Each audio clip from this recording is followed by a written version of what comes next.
Pessoal, hoje nós vamos falar sobre o transtorno do espectro autista, TEA. É um distúrbio do neurodesenvolvimento, sinais de alerta no neurodesenvolvimento da criança, que pode ser percebido nos primeiros meses de vida. A prevalência é maior no sexo masculino. E sobre esse assunto eu converso com a psicóloga Rejane Ferreira. Oi, Rejane, que bom ter você aqui. Tudo bem, querida? Bom dia, Cleide. Bom dia, vida! Bom dia, vamos lá para mais uma segunda. Vamos! Viva segunda-feira! Viva segunda-feira. Que bom, né, a gente ter essa possibilidades. Começo de semana, possibilidades de acertar. E essa semana, uma semana muito especial, que a gente está falando, né, sobre o transtorno do espectro autista. A gente sabe que existe uma crescente de diagnóstico do TEA, né? Essa é a sigla que a gente usa. Então, abordar este assunto, acho que é sempre muito nobre. Então, vamos lá. Receber o anúncio de que o filho tem o diagnóstico de TEA, né? Que é a sigla, pode provocar diversas reações emocionais, né? Como que a psicologia ajuda essas pessoas? Pois é, a gente hoje, inclusive, vai abordar um pouquinho mais especificamente sobre a família recebendo o diagnóstico de um dos filhos tendo este transtorno. Na verdade, o diagnóstico, quando ele já chega depois de uma suspeita que está sendo vivenciada durante algum tempo. Existem alguns sinais, alguns sintomas que quem é mais próximo da criança começa a identificar, na comparação mesmo com aquilo que é esperado dentro do desenvolvimento típico. Então, de repente, pode ser que tenha ali uma dificuldade num contato visual, uma dificuldade de ter ali uma atenção compartilhada, né, no que as pessoas do meio estão prestando atenção. Pode ter o atraso no desenvolvimento da linguagem, pode ter ali alguns maneirismos, alguns comportamentos atípicos e repetitivos, pode ter talvez uma alteração de sensibilidade, então uma hipersensibilidade sonora, muito susto, muito medo com trovões, explosões, balão, alguma dificuldade no contato da pele. Então, a família, na verdade, e isso eu estou falando de várias possibilidades. Às vezes, tem pessoas com TEA que têm um predomínio de alguns desses sintomas. Então, a família, na verdade, já começa a ter uma certa sensação. Parece que tem alguma coisa que não está legal. E aí vem todo um envolvimento, né, de dúvidas, de angústias. Muitas pessoas têm tanta angústia com essa possibilidade diagnóstica, Cleide, que acabam negando os sintomas. E isso é muito prejudicial. Então a gente fica pensando, poxa, a gente tem ali um filho, uma filha, faz toda uma expectativa e de repente recebe ali no nosso ambiente familiar uma pessoa que diverge daquilo que a gente estava esperando. Na verdade, ser humano divergindo das expectativas, isso é muito comum. Nenhum filho e filha vai corresponder às expectativas do pai e da mãe. Mas quando vem com uma marca de alguma questão de transtorno, de alguma possibilidade de limitações, isso é tão angustiante para alguns pais que eles chegam a evitar, inclusive, a investigação diagnóstica, que é o primeiro recado que eu gostaria muito de ressaltar. Tem alguma dúvida? Está encasquetado com algum comportamento do seu filho, da sua filha? Primeira coisa é tirar a prova dos 9. A primeira coisa, buscar um profissional qualificado e identificar se aquilo que aquela pessoa está manifestando, aquela criança está manifestando, faz parte ou não deste transtorno. Agora, Rejane, pode acontecer do casal ter divergências na forma de lidar com o diagnóstico e de se posicionar no tratamento? O que a gente faz com isso? É verdade. E, inclusive, a gente sabe que no nosso ambiente, tanto homens quanto mulheres podem ter muita resistência de se aproximar das questões mais emocionais. Mas é mais comum ainda a posição subjetiva masculina, os pais terem ainda maior esquiva de se aproximar de questões que causam embaraço emocional. Então, não é nada raro de repente ter ali uma mãe falando, mas eu tô encasquetado com alguma coisa que aquela criança tá tendo dificuldade de desenvolver, e o pai virar e falar assim, não, isso é coisa da sua cabeça, você tá supervalorizando isso, eu também era um pouco assim, lá na frente você vai ver que isso aí já, ele melhora logo. O tempo cuida. O tempo cuida. E eu fiquei muito assustada quando eu li uma estatística de que aqui no Brasil, 70% dos pais têm muita dificuldade e resistência de lidar com o filho com o autismo.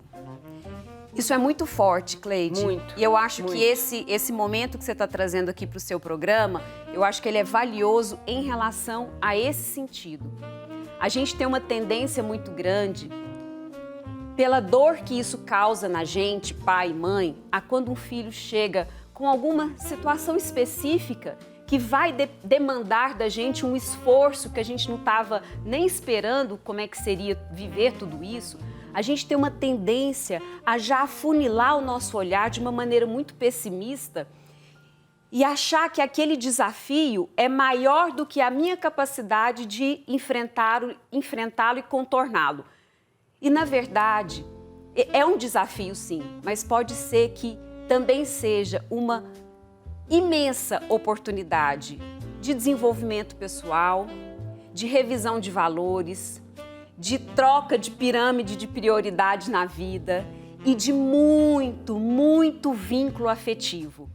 Então, a primeira coisa que a gente tem que fazer é entender, nessa pergunta que você fez, enquanto casal, qual é o alinhamento que precisa ter em relação às informações, às expectativas, como é que um lida com o outro em relação a isso, porque o pai e a mãe vão ter olhares diferentes, vão ter disponibilidade de tempo diferente, vão ter vinculação afetiva diferente, mas tem aí um alinhamento básico que não dá para ser contemplado, que não seja ali pegando juntos naquilo que aquela criança precisa ter de oferta, de ajuste de ambiente, de intervenção terapêutica, de convívio, porque a gente fica pensando no tratamento lá, Cleide, é essencial o tratamento especializado e hoje em dia, ainda bem, nós temos no Brasil cada vez mais profissionais se dedicando arduamente e amorosamente, né, a esse contexto do TEA, mas é muito importante que no convívio ali, no ambiente familiar, quanto melhor, mais apurado o olhar dos pais e de todas as pessoas envolvidas, todas as pessoas que cuidam dessa criança, quanto mais bem informado tiver esse olhar, mais cuidadoso vai ser esse convívio com essa criança e aí tem ali uma grande possibilidade de um desenvolvimento para além das expectativas iniciais. Rejane, no começo do programa hoje eu estava falando sobre ressuscitar. Esse olhar que você nos traz me fez pensar nisso de novo, porque os pais, essa é uma oportunidade, como você está colocando, de ressuscitar até o casamento, a família, o amor, entender a mensagem cristã. A gente sabe que há um tempo atrás, falar sobre isso, falar sobre TEA, era uma coisa tão pouco apresentada no mundo científico, né, na comunidade em geral. E de um tempo para cá tem sido uma crescente. E a gente tem visto um movimento duplo, né? Tem a parte de ajudar as pessoas com esse transtorno a conseguirem driblar melhor as suas demandas para adentrar mais no mundo e está tendo também o processo de um mundo dando conta de agregar mais, de incluir verdadeiramente essas pessoas nas suas relações. Então, isso é tão bacana. É um movimento de crescimento, gente, de desenvolvimento da humanidade.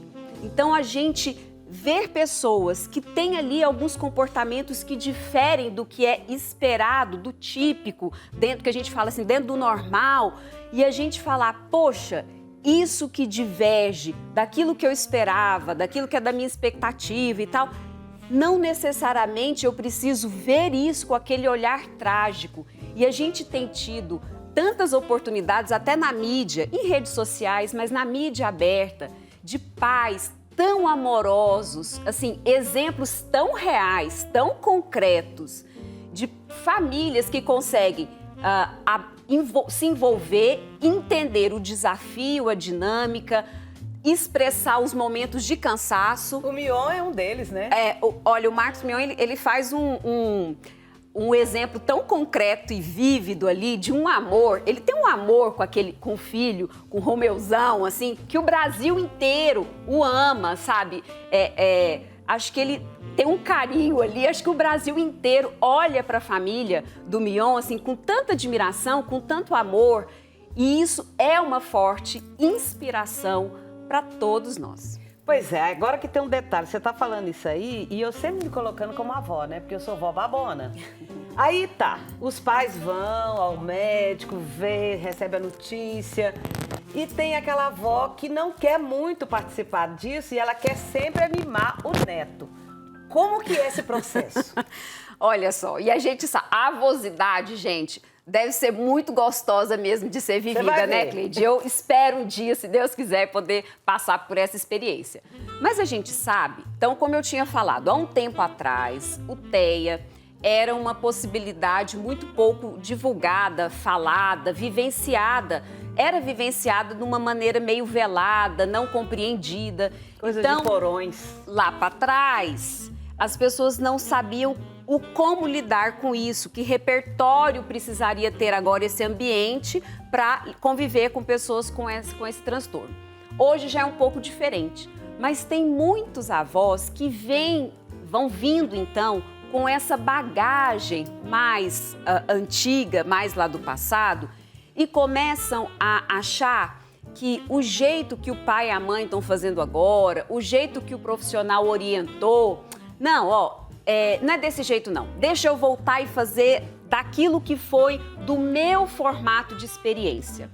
Então, curtir a avosidade, dedicar ali o amor, isso é maravilhoso. Mas, de fato, vai precisar de todo este contexto social passar por algumas modificações. Então, o que eu sugiro, né, para o vovô e para a vovó, que eles também entendam melhor, caso aconteça de você ter um neto que foi diagnosticado com TEA, faça a sua pesquisa também. Se você não souber por onde, pergunte seu filho, sua filha, se teria algum material que poderia ser divulgado, que você possa entender por que é que quando eu quero fazer tal movimento com ele, ele se esquiva. E aí, qual é a alternativa? Porque sabe qual é a tendência, Cleide? Aquilo que as pessoas não entendem ou elas ficam assustadas com o jeito que a criança ou adolescente manifestou, aquilo que eu não entendo, o que eu faço? Eu começo a me paralisar ou a me distanciar, me esquivar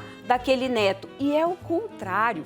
A gente vai precisar de ter a aproximação, mas vai ser uma aproximação mais assertiva e ninguém nasce sabendo. Então a gente precisa correr atrás de informações e validar mais aquilo que o papai e a mamãe estão recebendo de orientação por parte dos profissionais. É isso aí. Rejane, como sempre, brilhante, né? Te agradeço muito por você ter vindo. É um assunto que é esse mês todo, né? O Abril Azul. E vamos discutir muito sobre isso. Espero que você volte com essa temática também, para a gente entender a responsabilidade que a gente tem. E só para finalizar, o que eu devo fazer para me ajudar, que estou cuidando de um filho assim? E aí, essa é uma pergunta final que eu acho ela bem valiosa. Todas as vezes que eu preciso cuidar muito do outro, eu não posso abrir mão de cuidar de mim também. Por mais que isso seja, às vezes, racionalmente, tão difícil de pensar nessa logística. Mas é necessário. Quando a gente tem uma situação especial que a gente vive, né, principalmente ali com filho, filha, a gente se sente tão envolvido e prioriza muito, muito os comportamentos que esse filho e essa filha precisa receber. E isso, de fato, vai fazer muita diferença no desenvolvimento deles. mas eu não posso abrir mão das minhas demandas emocionais, dos meus momentos de ir lá e recarregar as minhas baterias para dar conta de estar verdadeiramente presente e com muita positividade frente a esse filho ou filha que está tão precisando de mim agora. É Deus isso. te abençoe. Obrigada. Amém. Obrigada.